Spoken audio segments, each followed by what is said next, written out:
Hello, నేను మిసిఎస్ రావు. America అధ్యక్షుడిగా Trump ప్రమాణ స్వీకారం చేశారు. ఆ తర్వాత అదే వేదిక మీద నుంచి ఆయన కొన్ని సంతకాలు చేయడం జరిగింది. ఆయన 78 అంశాలను రద్దు చేస్తూ సంతకాలు చేయటం జరిగింది. అవి కూడా ఏంటి అంటే, అమెరికా అధ్యక్షుడిగా బైడెన్ ఉన్నప్పుడు ఆయన ఏవైతే ఆర్డర్స్ ఇచ్చారో ఆ 78 ఆర్డర్స్ను రద్దు చేస్తూ ఈయన ఎగ్జిక్యూటివ్ ఆర్డర్స్ని పాస్ చేసి అక్కడే ఎక్కడైతే సంతకాలు పెట్టారో ఆ సంతకం చేసినటువంటి పెన్ని ఆయన అభిమానుల మధ్య విసిరేయటం జరిగింది. ఆ పెన్ పవర్ అంటే ఏంటో చూడండి అన్నట్టుగా ఆయన పెన్ అలా విసిరేయటం జరిగింది. 78 అంశాల మీద ఆ రోజున అమెరికా అధ్యక్షుడు బైడెన్ ఉన్నప్పుడు తీసుకున్నటువంటి నిర్ణయాలని రద్దు చేస్తూ ఆయన ఒక సంతకాలు చేసి ఆ పెన్నుని ప్రజలలోకి విసిరేశాడు. ఇదొక అంశం. 47వ అమెరికా అధ్యక్షుడు ఈయన. ఈ 47వ అమెరికా అధ్యక్షుడిగా ప్రమాణ స్వీకారం చేసిన తర్వాత 78 సంవత్సరాల ట్రంప్ వందలాది ఎగ్జిక్యూటివ్ ఆర్డర్స్ ఇవ్వడానికి సిద్ధపడ్డారు. ప్రతి ఎగ్జిక్యూటివ్ ఆర్డరు మీద సంతకం చేసేటప్పుడు కేరింతలు పలికారు అక్కడ ఉండేటువంటి ట్రంప్ అభిమానులు. 78 సంవత్సరాల ట్రంప్ 47వ అమెరికా అధ్యక్షుడిగా ప్రమాణ స్వీకారం చేసినటువంటి సందర్భంగా ఏర్పాటు చేసినటువంటి వేదికలను కనుక మనం చూస్తే కనుక అక్కడ మరొక రకంగా అమెరికా తయారు కాబోతుంది, అమెరికా ఫస్ట్ కాబోతుంది, మేక్ అమెరికా గ్రేట్ అమెరికా దిశగా తీసుకెళ్ళబోతున్నారు అనేటువంటి కేరింతలు అక్కడ వినిపించాయి. దానికి తగిన విధంగానే రాబోయేటువంటిది స్వర్ణయుగం అని చెప్పేసి ట్రంప్ చెప్తూ ఈ మొత్తం ఎగ్జిక్యూటివ్ ఆర్డర్స్ మీద సంతకం పెట్టేశారు. 78 సంవత్సరాలనంటే హయ్యెస్ట్ ఏజ్ ఉన్నటువంటి అమెరికా అధ్యక్షుడిగా ఆయన 47వ అధ్యక్షుడిగా ప్రమాణ స్వీకారం చేశారు. చేసిన తర్వాత ఆయన తీసుకున్నటువంటి మొట్టమొదటి సంచలనమైనటువంటి నిర్ణయం ఏంటంటే, అమెరికా గడ్డ మీద పుట్టినటువంటి వాళ్ళకి పౌరసత్వం ఉండదు, ఉండే అవకాశం లేదని చెప్పి ఒక సంచలనమైనటువంటి ప్రకటన చేశారు. అది ప్రపంచవ్యాప్తంగా కూడా చర్చనీయాంశమైంది.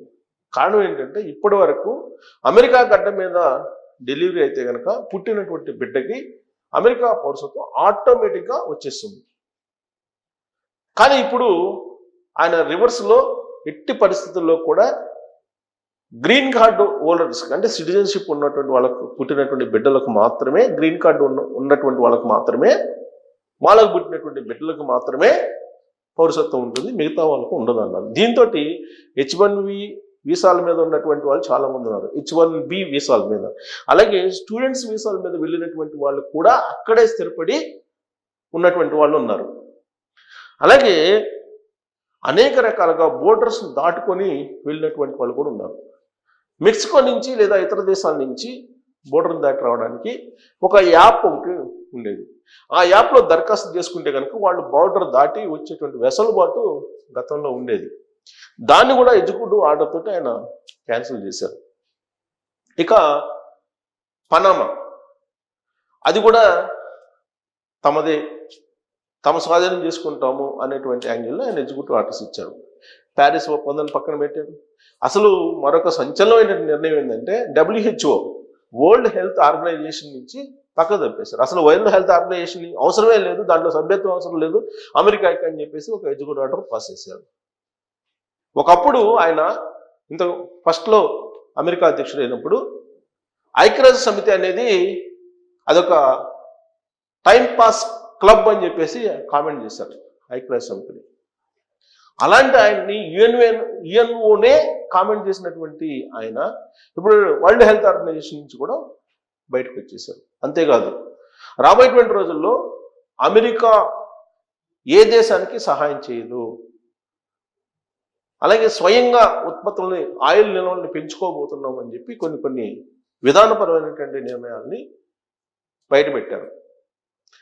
అంతవరకు ఓకే. విధానపరమైన నిర్ణయాలు అమెరికా ప్రభుత్వం ఎలా తీసుకున్నా, ఏం తీసుకున్నా కానీ అభ్యంతరం లేదు. కానీ ఎమర్జెన్సీని ప్రకటించి ఉన్నటువంటి వాళ్ళని ఇమీడియట్గా అమెరికా నుంచి పంపించేటువంటి కార్యక్రమానికి శ్రీకారం చుట్టాడు ఆయన. దాంతోపాటు 100కి 100% రుసుములు వేసేదానికి సిద్ధంగా ఉన్నానని చెప్పేసి ఆయన అనౌన్స్ చేశాడు. అమెరికా మీద ఆధారపడ్డటువంటి కెనడా, మెక్సికో ఇలాంటి దేశాలు అల్లాడిపోతున్నటువంటి పరిస్థితి. అమెరికా ఉత్పత్తుల మీద రాబోయేటువంటి రోజుల్లో సుంకాలు వేసేటువంటి కంట్రీస్ ఏవైతే ఉన్నాయో వాటి మీద 100% భారం వేస్తాం, సెస్ వేస్తాం అని చెప్పి ఆయన వార్నింగ్ కూడా ఇవ్వడం జరిగింది. అంటే ప్రపంచంలో అమెరికా అనేది ఒక భిన్నత్వం, ఒక గొప్ప గ్రేట్ కంట్రీ అనేటువంటి అభిప్రాయాన్ని ప్రపంచంలో తీసుకునే ప్రయత్నం ఆయన చేస్తూ ఉన్నారు. ఎప్పుడైతే యుఎస్ఎస్ఆర్ బలహీనపడిందో, అలాగే చైనా ఆర్థికంగా ఉన్నప్పటికీ కూడా యుఎస్ఎస్ఆర్ బలహీనపడటంతో అమెరికా ఇప్పటి వరకు పెద్దన్న పాత్ర పోషిస్తుంది. ప్రపంచవ్యాప్తంగా కూడా అమెరికా మీదనే అన్ని దేశాలు ఆధారపడాల్సిన పరిస్థితి ఏర్పడింది. ఆ దిశగా వాళ్ళ విధానాలు ఉన్నాయి. ఇప్పుడు ట్రంప్ కూడా అదే యాంగిల్లో వెళ్ళటానికి ఆయన ప్రయత్నం చేస్తున్నారు. ఇప్పటి వరకు జరిగినటువంటి పరిపాలన, అంటే డెమోక్రటిక్ పార్టీ తరఫు నుంచి జరిగినటువంటి పరిపాలన, జో బైడెన్ చేసినటువంటి పరిపాలన ఒక విధ్వంసకర పరిపాలన అని చెప్పి ఆయన అభిప్రాయపడుతున్నారు.